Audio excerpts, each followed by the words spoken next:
ಬಿಜೆಪಿಯಿಂದ ಸೋಮಶೇಖರ್ ಮತ್ತು ಶಿವರಾಮ್ ಹೆಬ್ಬಾರ್ ಇಬ್ಬರು ಕೂಡ ಉಚ್ಚಾಟನೆಯಾಗಿದ್ದಾರೆ. 6 ವರ್ಷಗಳ ಕಾಲ ಇಬ್ಬರೂ ಶಾಸಕರು ಉಚ್ಚಾಟನೆಯಾಗಿದ್ದಾರೆ. ಪಕ್ಷದ ನಿರ್ಧಾರವನ್ನು ಸ್ವಾಗತಿಸುತ್ತೇನೆ ಅಂತಕ್ಕಂಥ ಹೇಳಿಕೆಗಳು ಇನ್ಮೇಲೆ ಶುರು ಆಗುತ್ತೆ. ಎಲ್ಲರೂ ಸ್ಟೇಟ್ಮೆಂಟ್. ಪಕ್ಷದ ವಿರುದ್ಧ ಮಾತನಾಡೋದಕ್ಕೆ ಕಾರಣ ಏನು ಅಂತ ಕೇಳ್ತೀನಿ, ಎಲ್ಲವನ್ನೂ ಕಾದು ನೋಡಿ ಅಂತ ಹೆಬ್ಬಾರ್ ಅವರು ಹೇಳಿದ್ದಾರೆ. ನಮ್ಮನ್ನ ಯಾವುದೇ ಸಭೆ ಸಮಾರಂಭಕ್ಕೆ ಕರೀತಿರ್ಲಿಲ್ಲ ಇವರು, ಪಕ್ಷ ಚಟುವಟಿಕೆಯಿಂದ ನಾವು ದೂರವಾಗಿದ್ವಿ ಅಂತ ಹೆಬ್ಬಾರ್ ಹೇಳ್ಕೊಂಡಿದ್ದಾರೆ. ಅವ್ರದ್ದು ವರ್ಷನ್ ಇರುತ್ತೆ. ರಾಜ್ಯದಲ್ಲೂ ಸಹ ನಮ್ಮ ಕೋರ್ ಕಮಿಟಿನೂ ಕೂಡ ಹಲವಾರು ಬಾರಿ ಚರ್ಚೆ ಮಾಡಿ ಕೇಂದ್ರಕ್ಕೂ ಕೂಡ ನಾವು ಒತ್ತಾಯ ಮಾಡಿದ್ವಿ. ಒಂದು ನಿರ್ಧಾರವನ್ನು ತೆಗೆದುಕೊಳ್ಬೇಕು, ಶಿಸ್ತು ಕ್ರಮವನ್ನು ಕೈಗೊಳ್ಳಬೇಕು ಅಂತೇಳಿ ನಮ್ಮ ಅಭಿಪ್ರಾಯಗಳನ್ನು ತಿಳಿಸಿದಂಥ ಸಂದರ್ಭದಲ್ಲಿ ಬಿಜೆಪಿಯ ಕೇಂದ್ರದ ಶಿಸ್ತು ಸಮಿತಿ ಶಿವರಾಮ್ ಹೆಬ್ಬಾರ್ ಶಾಸಕರನ್ನು 6 ವರ್ಷಗಳ ಕಾಲ ಅಮಾನತನ್ನು ಮಾಡಿರ್ತಕ್ಕಂಥದ್ದು. ನಮಗೆ ಬಂದಿರತಕ್ಕಂಥ ಮಾಹಿತಿಯ ಪ್ರಕಾರ ಇದೇ ನಿರ್ಧಾರವೂ ಕೂಡ ಎಸ್ ಟಿ ಸೋಮಶೇಖರ್ ಅವರ ವಿಚಾರದಲ್ಲೂ ಕೂಡ ಈಗಾಗಲೇ ತೀರ್ಮಾನವನ್ನು ತೆಗೆದುಕೊಂಡಿದ್ದಾರೆ. ಆ ಪತ್ರ ಇನ್ನೂ ಕೂಡ ಬಂದಿಲ್ಲ. ಹಾಗಾಗಿ ಎಸ್ ಟಿ ಸೋಮಶೇಖರ್ ಇನ್ನು ಯಶವಂತಪುರ ವಿಧಾನಸಭಾ ಕ್ಷೇತ್ರದ ಶಾಸಕರು, ಅದೇ ರೀತಿ ಶಿವರಾಮ್ ಹೆಬ್ಬಾರ್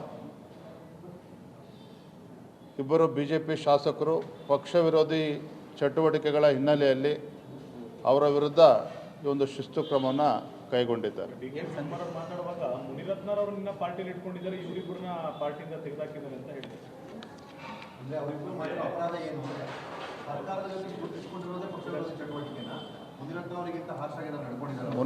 ಇವತ್ತು ಎಸ್ ಟಿ ಸೋಮಶೇಖರ್ ಅವರು, ಶಿವರಾಮ್ ಹೆಬ್ಬಾರ್ ಅವರು ಏನು ಪಕ್ಷ ವಿರೋಧಿ ಚಟುವಟಿಕೆ ಮಾಡಿದ್ದಾರೆ ಅಂತೇಳಿ ಅವರಿಬ್ಬರಿಗೆ ಗೊತ್ತಿದೆ.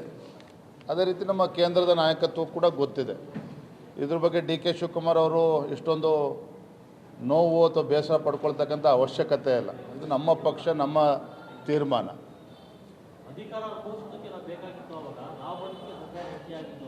ಯಾರು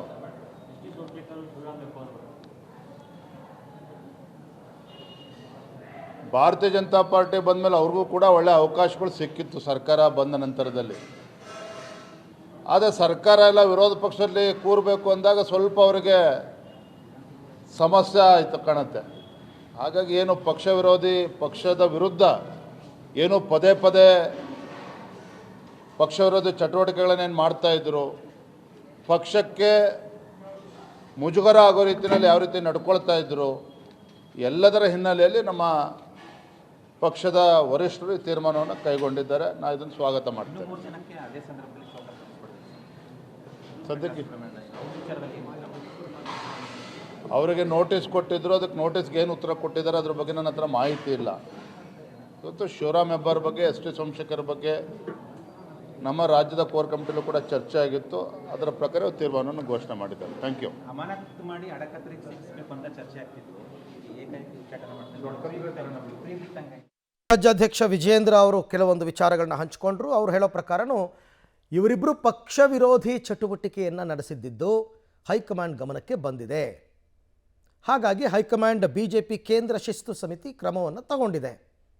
ನಿರಂತರವಾಗಿ ಪಕ್ಷ ವಿರೋಧಿ ಚಟುವಟಿಕೆಯನ್ನು ಮಾಡ್ಕೊಂಡು ಬಂದರು. ಇವ್ರಿಗೆ ಅಧಿಕಾರ ಬೇಕು ಅಂದಾಗ ಪಕ್ಷಕ್ಕೆ ಬಂದರು, ವಿರೋಧ ಪಕ್ಷದಲ್ಲಿ ಕೂರಬೇಕು ಅಂತಂದಾಗ ಅವರಿಗೆ ಕಷ್ಟ ಆಯಿತು. ಯಾರು ಆಡಳಿತದಲ್ಲಿರ್ತಾರೆ ಅವ್ರ ಪರವಾಗಿ ಅವ್ರು ನಿಂತ್ಕೋತಾರೆ. ಹಾಗಾಗಿ ಪಕ್ಷ ಅವರನ್ನು ಅದನ್ನು ಪರಿಗಣಿಸಿ ಅವ್ರನ್ನ ಉಚ್ಚಾಟನೆ ಮಾಡಿದ್ದಾರೆ ಅಂತಕ್ಕಂಥದ್ದು ವಿಜೇಂದ್ರ ಅವರ ಮಾತು. ಸೊ ವಿಜೇಂದ್ರ ಕೂಡ ಅದನ್ನು ಸ್ವಾಗತ ಮಾಡಿದ್ದಾರೆ. ಸಿ ಟಿ ರವಿ ಅವರು ಕೂಡ ಸ್ವಾಗತ ಮಾಡಿದ್ದಾರೆ.